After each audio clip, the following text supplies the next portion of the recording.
Invité politique de la matinale Week-end et ce matin, Philippe Vigier. Bonjour. Bonjour. Vous êtes député d'Eure-et-Loir, président du groupe UDI à l'Assemblée. Les centristes, on va en parler. La grosse affaire de la semaine en politique, c'est la démission d'Emmanuel Macron. Et alors, qu'est-ce qui a pris à Jean-Christophe Lagarde, le président de votre parti, de tendre la main à Emmanuel Macron en disant « Nous avons vocation à discuter ensemble ». Ça n'a plu à personne. J'ai le Parisien sous les yeux, Hervé Morin, qui dénonce carrément une faute du président de l'UDI. Vous êtes sur cette ligne ? Je suis sur cette ligne, comme d'ailleurs Maurice Leroy, comme François Sauvadet. Il y a pour moi à la fois un problème de forme et à la fois un problème de fond, et je suis en désaccord avec Jean-Christophe Lagarde. Sur la forme, imaginez que dans une famille politique, un homme seul ne peut pas décider du chemin qu'on va tracer, donc par exemple de discuter avec Emmanuel Macron. Dans une famille politique, il y a des instances, on les respecte. Moi, je ne crois qu'à une chose, la force du collectif. C'est ce que m'a appris Jean-Louis Borloo. En tant que président de groupe, c'est ce que je fais. Chaque fois qu'il y a une position du groupe, eh bien, c'est une décision collective et on essaye d'avancer ensemble. Donc, sur la forme. Ensuite, sur le fond, Emmanuel Macron était ministre de François Hollande il y a encore quelques jours. Quel projet va-t-il porter ? On a bien vu les limites de l'exercice. Il est co-responsable de l'échec économique de la France. Il a des idées, oui, certes, mais demain, lesquelles veut-il porter ? Donc, premièrement, que va faire Emmanuel Macron ? Est-ce que oui ou non, à un moment ou à un autre, il ne viendra pas aider François Hollande ? La deuxième chose, nous sommes dans une alliance très claire avec les Républicains. C'est ce qu'on a fait pour les départementales, pour les régionales. C'est ce que nous avons fait pour les municipales. Et c'est ce que nous sommes en train de faire pour les législatives. Moi, je suis pour une alliance forte, claire, équilibrée entre la droite, les Républicains, et le centre, un espace central, élargi, oui, mais cette alliance-là, il est en aucun cas question de revenir dessus. Et croyez bien que les députés sont inquiets de ces déclarations, d'aller ouvrir les bras à cet homme providentiel que pourrait être Emmanuel Macron. Troisième raison qui est importante, et majeure d'ailleurs, une recomposition politique. Elle a lieu quand ? Elle n'a pas lieu 7 mois avant l'élection présidentielle. Elle a lieu justement au lendemain de l'élection présidentielle, la majorité d'un nouveau président. Donc là aussi, le tempo n'est pas le bon. Donc, et enfin, et c'est très important. Quatrième raison. Quatrième, parce que je suis un militant pour qu'on puisse faire en sorte que l'on participe à une primaire de la droite et du centre. Je regrette qu'il n'y ait pas de candidat UDI au présidentiel. Et maintenant, c'est trop tard.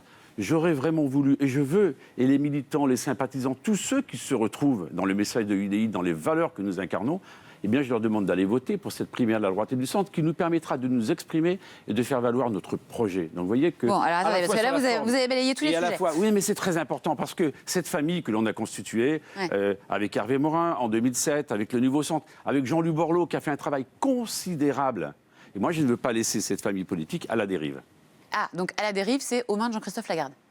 Aux mains de c'est qui de, dites-le, qu'on comprenne, parce que c'est quand même un peu compliqué. Non, mais je dis clairement, je suis en désaccord avec Jean-Christophe Lagarde. Est-ce qu'il peut continuer à être le président de votre parti alors qu'il est désavoué par tout le monde aujourd'hui ? Il a été légitimement élu l'année dernière. Ouais. Là, il a pris une décision que je conteste, que je condamne et qui fragilise notre famille politique. Je demande une réunion des instances. D'ailleurs, j'ai réuni les parlementaires du groupe mardi pour qu'on parle de façon libre. C'est trop important. La France va mal. Parler de façon libre, ça veut dire lui demander de quitter son poste ? Mais pas du tout. Tout de suite. Non ? Tout de suite. Non, simplement de dire que je veux que le collectif, une fois de plus, je vous l'ai dit tout à l'heure, et j'insiste, dans une famille politique, il n'y a pas de place pour un parcours individuel. Il n'y a pas de place pour une démarche isolée. Il n'y a de la place que pour une démarche collective. En tout cas, moi, je suis garant de cette unité. Vous avez cité Jean-Louis Borloo. C'est vrai que depuis le départ de Jean-Louis Borloo, vous avez un problème au centre. Vous n'avez plus d'incarnation.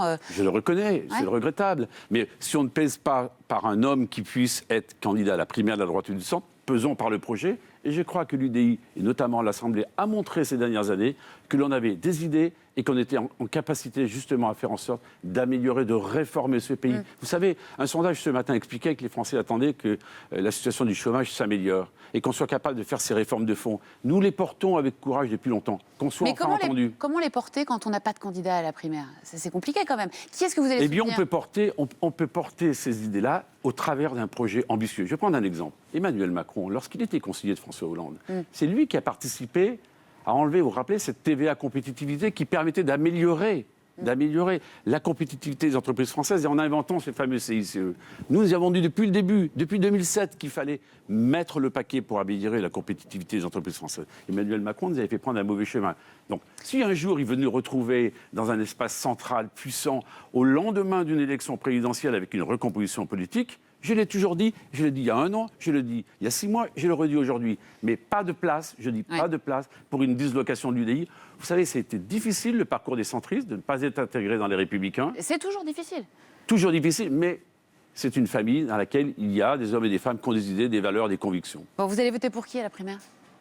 Moi, je le dirai le moment venu, pas Pourquoi encore. toujours le moment venu? Et C'est quoi madame, le moment je suis venu? président d'un groupe pour le moment. Le but, c'est quoi? C'est dans 2 mois, il faut savoir. Eh bien, ne vous inquiétez pas, vous m'inviterez, je vous le dirai. Mais en fonction de... Vous avez déjà décidé? Non, je n'ai pas décidé parce que j'attends de savoir exactement d'abord qui sera sur Vous les connaissez, les candidats? Vous les connaissez, vous, tous ceux qui seront en capacité d'être Oui. candidats demain? Ah bon? Vous avez la liste? Ah ben, vous avez beaucoup de chance. Il y en a qui courent encore après les parrainages. Bon, vous savez bien entre qui ça va Ne se vous jouer. inquiétez pas, je suis quelqu'un qui dit les choses très directement. Je viendrai vous le dire parce que je vois que vous m'avez déjà invité à revenir vous voir. Est-ce qu'il y a un candidat qui peut être rédhibitoire? Non, parce que de toute façon, tous les candidats républicains savent que sans le centre, ils ne gagneront pas. Sans le centre, l'élection présidentielle sera perdue. Voilà. Vous croyez que Nicolas Sarkozy, il le sait, ça? Nicolas Sarkozy, pardonnez-moi, aux élections régionales, n'a-t-il pas proposé à Hervé Morin, à François Sauvadet et à moi-même d'être tête de liste régionale? Donc il sait très bien que sans le centre, on ne gagnera pas. Alain Juppé le sait parfaitement. François Fillon également, Bruno Le Maire et d'autres le savent également. L'unité de la famille centriste, aujourd'hui, elle est menacée? Elle l'est, mais je suis persuadé qu'on va retrouver les voies et les moyens pour se parler. Comment? Ah bah, écoutez, vous Comment voyez, on fait? Comment faire? Ouais. Mardi, je propose aux députés de se retrouver. Et moi, je ferai tout. Et j'ai tout fait. On ne peut pas me dire que je suis dans une écurie plutôt qu'une autre. Pas du tout. Je ferai tout justement pour maintenir cette unité. Cet héritage reçu de Jean-Louis Borloo, eh bien, j'ai promis le premier jour où j'ai été élu président de groupe de faire en sorte de le maintenir. Je mettrai toute mon énergie pour rassembler tout le monde. On dit qu'il serait tenté de revenir, ou en tout cas de faire entendre sa Ça, voix, c'est les Jean-Louis Borloo. journalistes qui, souvent... Mais disent oui, cela. je vous demande confirmation, vous êtes là pour ça. Jean-Luc Borloo, il faut respecter son parcours. Il a eu un magnifique parcours ministériel.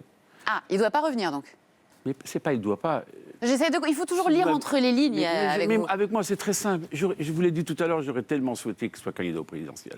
Son choix est différent. Il faut le respecter, tout simplement. Si jamais il décide de revenir, mais je ne le pense pas. Voilà, vous voyez, il est sur une mission extraordinaire pour l'Afrique. Cette mission-là, elle est passionnante. Je pense qu'il a plutôt envie de faire des choses à l'échelle européenne, voire mondiale. Eh bien, écoutez, laissons-lui accomplir le chemin qui est le sien.